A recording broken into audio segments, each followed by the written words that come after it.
Hai, saya Andika. Di sini saya akan menjelaskan mengenai database pada tugas besar.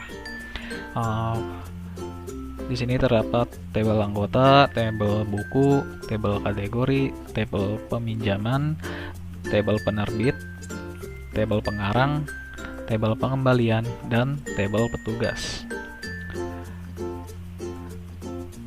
Pada tabel anggota memiliki relasi dengan tabel peminjaman dan tabel pengembalian. Pada relasi tabel anggota dengan tabel peminjaman yaitu one to many, di mana setiap anggota dapat meminjam banyak buku. Sama juga dengan tabel anggota dengan tabel pengembalian. Setiap anggota bisa mengembalikan banyak buku. Kemudian, pada tabel buku memiliki relasi dengan tabel kategori, tabel penerbit, tabel peminjaman, tabel pengarang, dan tabel pengembalian. Pada tabel buku dengan tabel kategori memiliki relasi diantaranya one to one. Tabel buku dengan tabel peminjaman memiliki relasi many to one, dan kemudian tabel buku dengan tabel penerbit memiliki relasi one to one. Tabel buku dengan tabel pengarang memiliki relasi one to one, dan tabel buku dengan tabel pengembalian memiliki relasi many to one. Oke, pada tabel petugas memiliki relasi dengan tabel peminjaman dan tabel pengembalian. Pada tabel petugas dengan tabel peminjaman memiliki relasi one to many, di mana setiap petugas dapat melayani banyaknya pinjaman.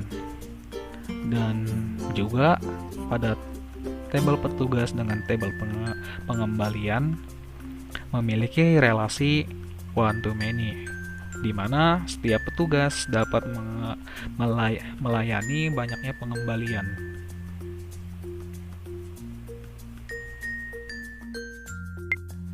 Assalamualaikum warahmatullahi wabarakatuh. Perkenalkan, nama saya Aldi Mutwahim. Di sini saya akan menjelaskan flow coding dari pinjaman. Pertama, saya akan menjelaskan cara menampilkan datanya.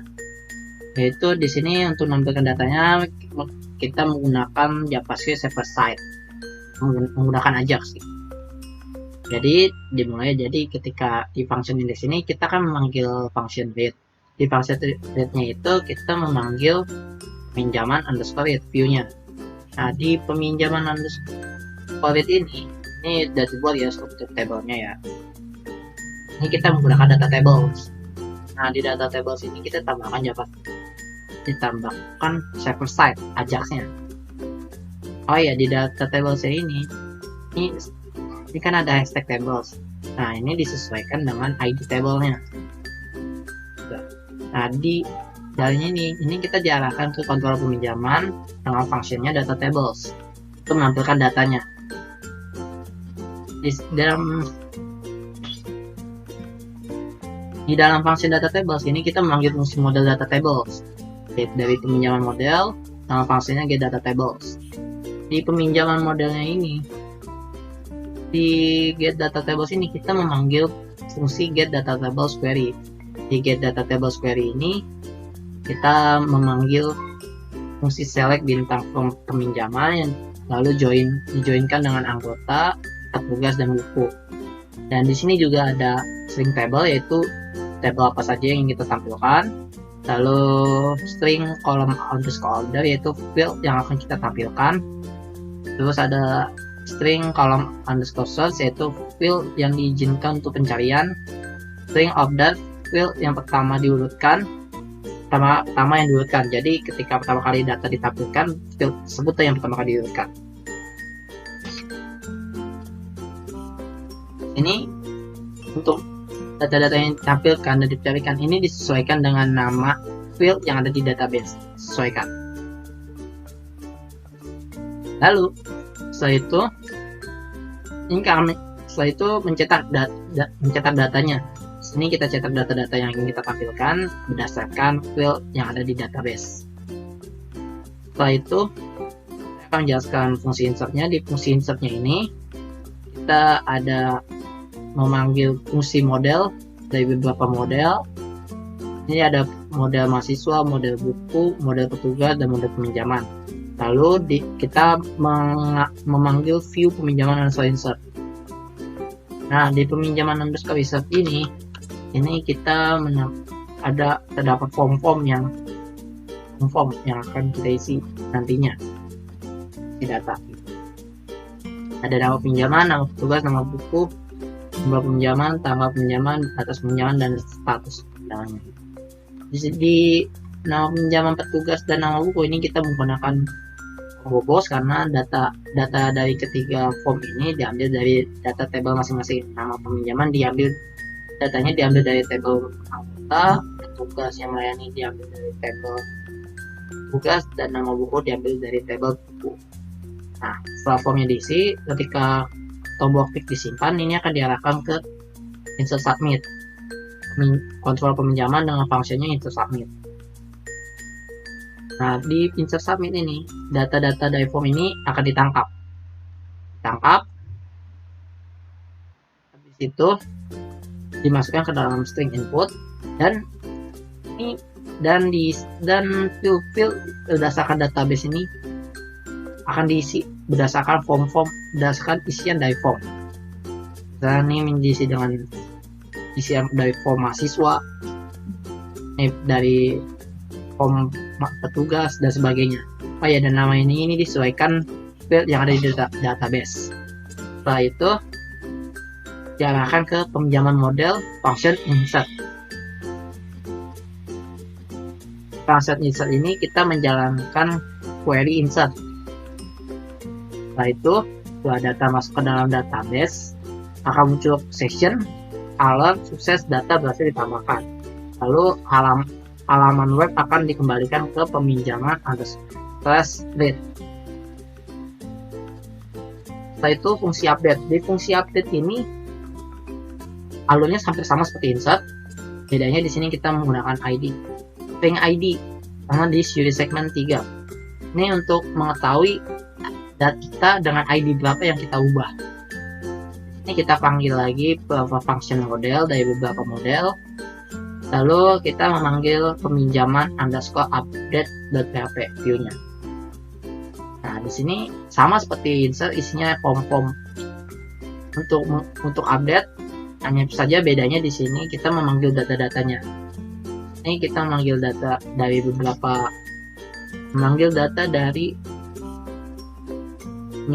table peminjaman berdasarkan ID yang kita klik gitu. Berdasarkan ID gitu. Di sini di combo box-nya ini ada yang istimewa menurut saya. Di sini kita menggunakan for is tapi dengan ada if-nya gitu. Jadi kalau misalnya di sini saya akan bacakan mahasiswa peminjaman. Misalnya PHP if MIS NIM sama dengan data peminjaman single sama NIM. Jadi maksudnya ini jika NIM yang ada di data mahasiswa sama dengan NIM yang ada di data peminjaman, maka itu yang akan ditampilkan. Itu. Begitu juga dengan combo box, tugas, dan nama buku. Itu contohnya. Lalu setelah misalnya data yang ingin kita update telah diupdate, lalu kita klik simpan, maka diarahkan ke controller update submit. Di controller update submit, sama kita menangkap view-nya. Bukan menangkap view, tapi menangkap inputan barunya. Menangkap inputan barunya lalu dimasukkan ke dalam string input, diisi berdasarkan field database-nya dan berdasarkan disesuaikan dengan isian formnya. NIM disesuaikan mahasiswa, NIM dengan isian petugas, ID buku dengan isian buku, dan sebagainya. Lalu setelah itu diarahkan ke models dengan function update. Nah, di sini di function update kita jalankan query pertama kali web, yaitu di mana updatean ini akan dijalankan. Di sini kita pasang ID peminjaman berdasarkan ID berapa. Jadi diupdate di ID ke berapa datanya. Setelah itu lalu kita update datanya. Lalu kita lanjut ke function delete. Di sini function delete sama ada ID sama disk user segment 3. Di sini kita untuk mengetahui ID keberapa data yang kita hapus, lalu langsung menjalankan fungsi model delete yang ada di pinjaman model dengan membawa ID-nya. Di ID-nya ini langsung sama where ID peminjaman sama dengan ID itu baru dieksekusi delete-nya yang ada di table peminjaman. Setelah itu setelah di delete sama, dia akan dikembalikan ke fungsi read yang ada di kontrol peminjaman.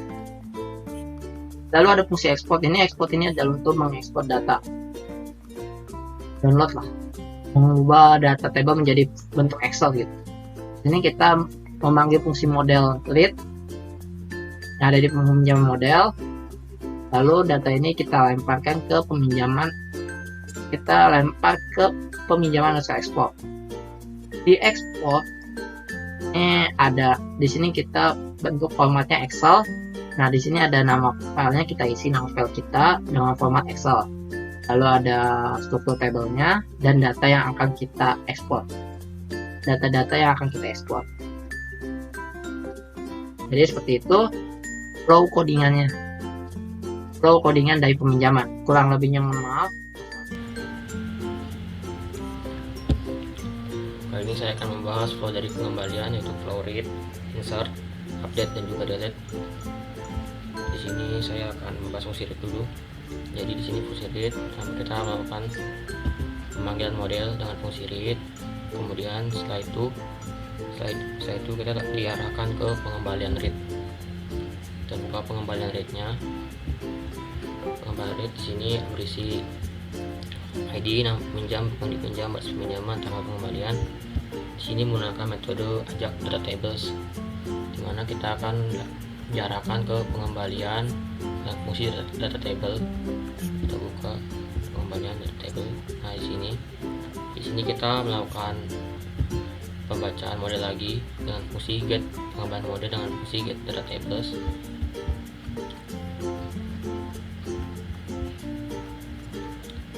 Pengembalian model dengan fungsi get data table. Di sini kita melakukan pemanggilan fungsi, yaitu fungsi get data tables query.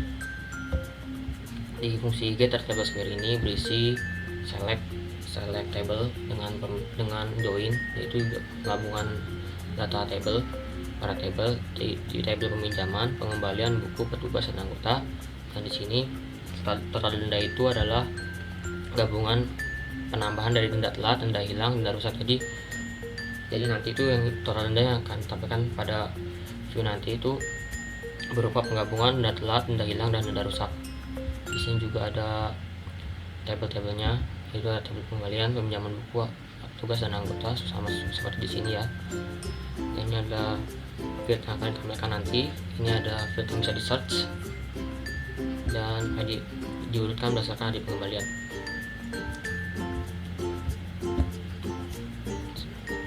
Seperti ada for each list sebagai field. Data ini field ini tadi nanti yang akan ditampilkan pada view-nya, pada view rate nanti. Itu berisi ID pengembalian, field ID pengembalian, nama mahasiswa. Jadi data yang pada ID pengembalian, nama mahasiswa, nama buku, batas peminjaman, dan yang ada di nanti yang akan tampil di rate-nya semuanya. Selanjutnya saya akan membahas fungsi dari insert. Kita ke pengembalian read. Nah, fungsi insert di sini akan terjadi apabila kita mengklik tambah. Jadi apabila kita melakukan klik tambah, kita akan diarahkan ke controller pengembalian fungsi dari insert. Pengembalian fungsi dari insert sini kita akan membuka model lagi, membuka model dari peminjaman model dan buku model dengan fungsi read.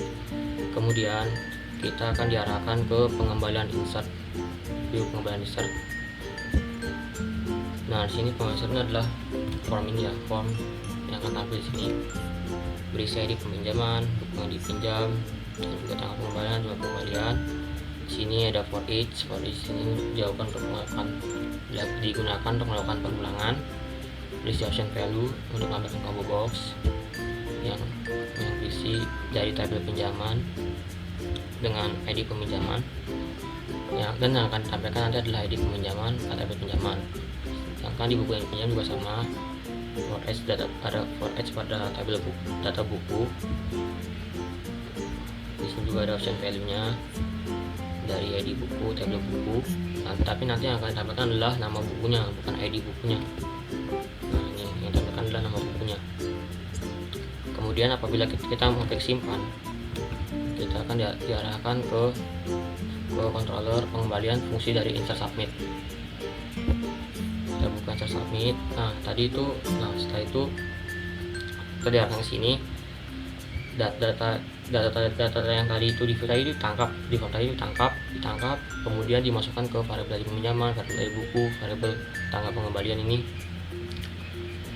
berdasarkan ID-nya, pinjaman, buku, dan tanggal pengembalian tadi kita inputkan di form. Kemudian ada variabel input. Di sini di sini ada nanti yang di sini berisi field. Ini adalah nama field, ID peminjaman, di buku, tanggal pengembalian yang ada pada database.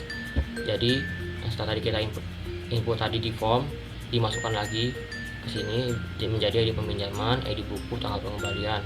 Jadi data yang di sini nanti itu yang akan diinputkan dalam database berdasarkan field-fieldnya ini sesuai dengan ID peminjaman, ID buku, tanggal pengembalian. Setelah itu dikirim ke model, pengembalian model, fungsi insert, dan membawa variabel inputnya. Variabel input ini kita buka insert, model, fungsi insert, pengembalian model.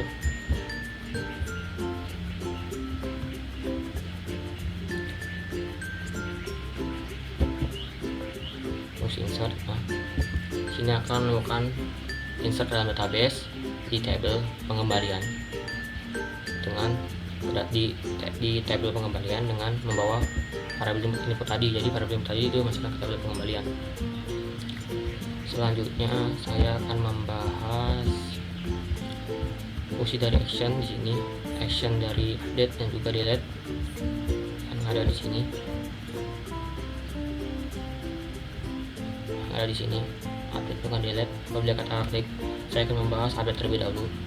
Apabila kita klik update, di sini kita akan diarahkan ke controller pengembalian, fungsinya update dan membawa ID pengembalian. Buka fungsi update-nya.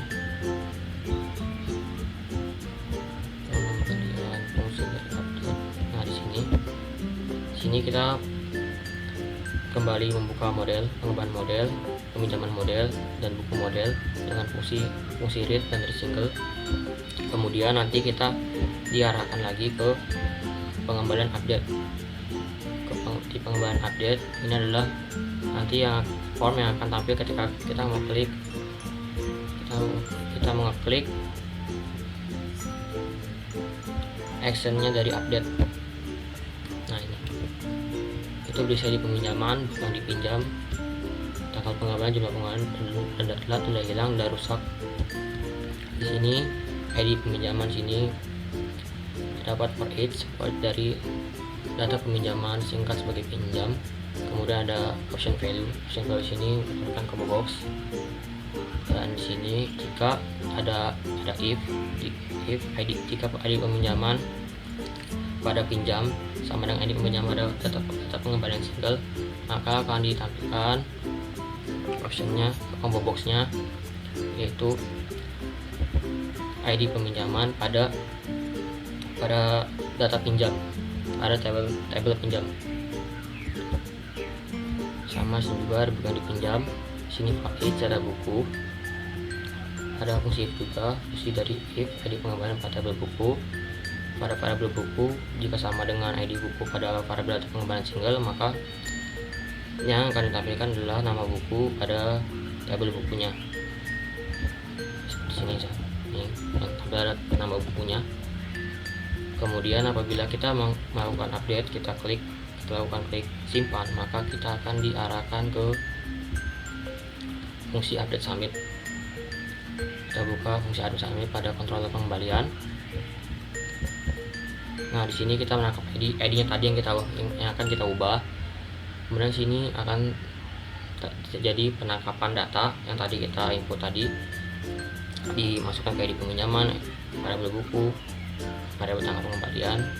Kemudian dibuat lagi variabel input, dimasukkan lagi supaya bisa masuk ke field pada database, itu field ID peminjaman, field ID buku, field tanggal pengembalian, field tanggal pengembalian, field denda telat, denda hilang, denda rusak. Kemudian kita akan membuka model dengan fungsi update dengan membawa variabel input dan variabel ID tadi, variabel input, variabel ID tadi ini. Kita buka update, model update. Nah, di sini terjadi pembacaan update di mana where ID pengembalian dengan ID yang tadi itu dia akan menjadikan update pada tabel pengembalian. Jadi baca gini, tidak akan jadi update pada tabel pengembalian berdasarkan ID pengembalian. Jadi datanya nanti akan terupdate dengan membawa variabel ID dan variabel input yang tadi kita bawa sebelumnya di controller. Setelah data berhasil terupdate,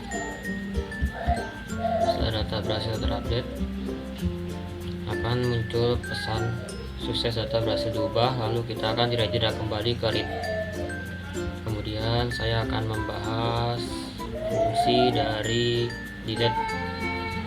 Apabila kita klik action pada delete, kita akan diarahkan ke controller pengembalian dengan fungsi delete berdasarkan ID pengembalian. Kita buka delete, fungsi delete. Kita lihat di sini akan ditangkap ID-nya. Kemudian kita meload model dengan fungsi delete dengan membawa parameter ID. Kita buka model, fungsi delete. Di sini akan jadi penghapusan data variabel pengembalian berdasarkan di field ID pengembalian berdasarkan parameter ID yang tadi kita tangkap. Setelah dilakukan pendataan di database, maka akan ditampilkan pesan sukses, data berhasil dihapus, dan kita akan dikembalikan tidak kembali ke read. Selanjutnya saya akan membahas fungsi dari membahas flow dari export. Di sini apabila kita mengklik tombol export di sini, export data, maka kita akan diarahkan ke controller pengembalian fungsi dari export. Kita buka controller pengembalian fungsi export. Di sini kita mengambil fungsi read dari model lagi, membuka fungsi read pada pengembalian model. Kemudian bisa ada variable output yang datanya akan dikirim ke view, berisi judul dan juga data pengembalian yang tadi di sini ditangkap, kemudian dimasukkan ke variable output, kemudian akan di load ke view ke pengembalian export dengan membawa variable outputnya. Variable output ini kita buka pengembalian export.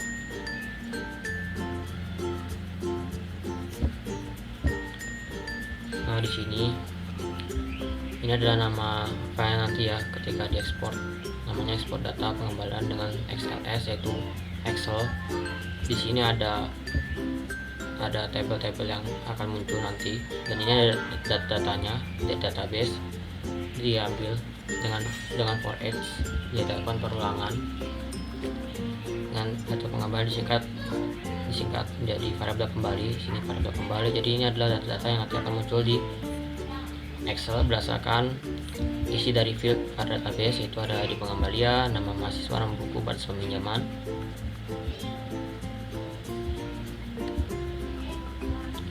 Sekian penjelasan flow dari saya. Kurang lebihnya mohon maaf.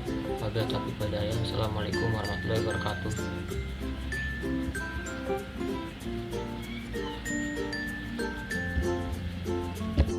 Ya, di sini saya akan menjelaskan demo dari aplikasinya. Di sini ada tampilan loginnya. Kita login dulu pakai demo ya.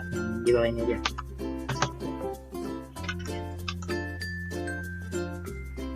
Nah, ini ada tampilan dashboard awalnya. Di sini ada keterangan jumlah anggota, total buku, transaksi pinjaman, dan transaksi pengembalian. Ada barnya, ada chartnya nih, kolom chart mengenai perkembangan jumlah stok buku yang tersedia sama laporan buku yang dipinjam. Terus ini saya akan menjelaskan demo dari peminjaman dan pengembaliannya. Sama di sini ada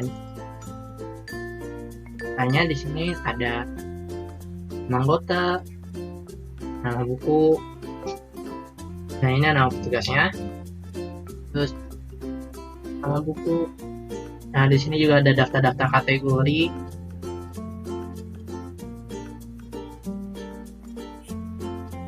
Daftar penerbit sama daftar pengarang juga.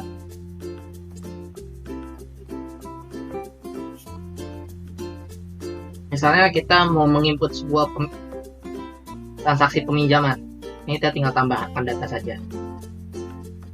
Misalnya nama peminjamnya ini adalah anggota yang sudah terdaftar ya. Misalnya nama yang peminjamnya itu adalah Iqbal. Tugas yang melayani di sini kan admin yang melayani kan. Jadi kita masukkan admin saja. Dengan web buku yang dipinjam di sini bukunya bahwa ada 4 ya. Oh ya, sebelum untuk membeli bukunya kita lihat dulu di tabel buku ini. Di tabel buku ini model web design jumlahnya 28 ya. Nah, jadi ketika kita nanti input peminjaman, datanya ini akan berkurang. Jumlah stok bukunya akan berkurang. Nah, sini coba Muhammad Iqbal. Terus sama ini admin. Terus buku yang dipinjam model web design, jumlah peminjamannya 1. Saya tanggal peminjamannya ini tanggal 6, tanggal pengembalian tanggal 10. Statusnya belum dikembalikan ya, untuk awal ya. Simpan, sukses, data berhasil ditambahkan. Misalnya di mana ya? Di data yang telah diinput. Kita next. Nah, di sini dengan ID peminjamannya 13. Misalnya kalau ada data yang belum, misalnya ada yang salah nih, misalnya dia salah nih tanggal pengembaliannya asli bukan tanggal batas minimum bukan tanggal 10 tapi tanggal 15. Kita tinggal edit saja di sini. Nah, kita ubah di sini tanggal 15. Simpan. Nah, sukses datanya berhasil diubah. Nah, tadi kan jumlah bukunya 28. Ya, kita kembali ke tempat bukunya, jumlahnya akan berkurang jadi 27. Nah, ini kita menggunakan trigger pada database. Jadi ketika kita menginput peminjaman, nah maka stok buku yang ada di daftar buku akan berkurang. Lalu lanjut ke flow pengembaliannya. Misalnya Muhammad Iqbal ini telah selesai meminjam bukunya, lalu dia ingin mengembalikannya.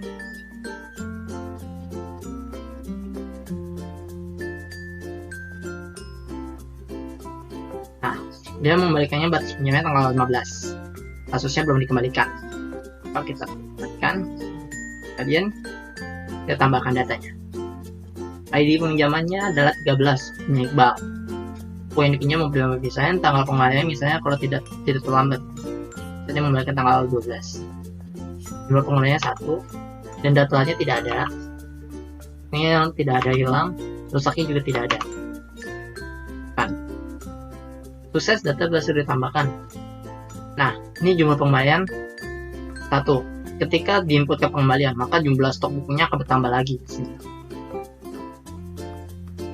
Nah, jumlah bukunya akan bertambah lagi karena telah dilakukan transaksi pengembalian, maka jumlah buku akan bertambah lagi. Itu juga sama menggunakan trigger.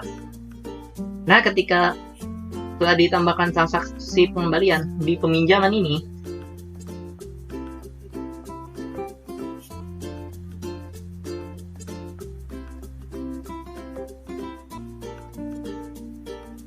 nah di Muhammad Iqbal ini, di ID 13 ini, statusnya akan berubah jadi telah dikembalikan.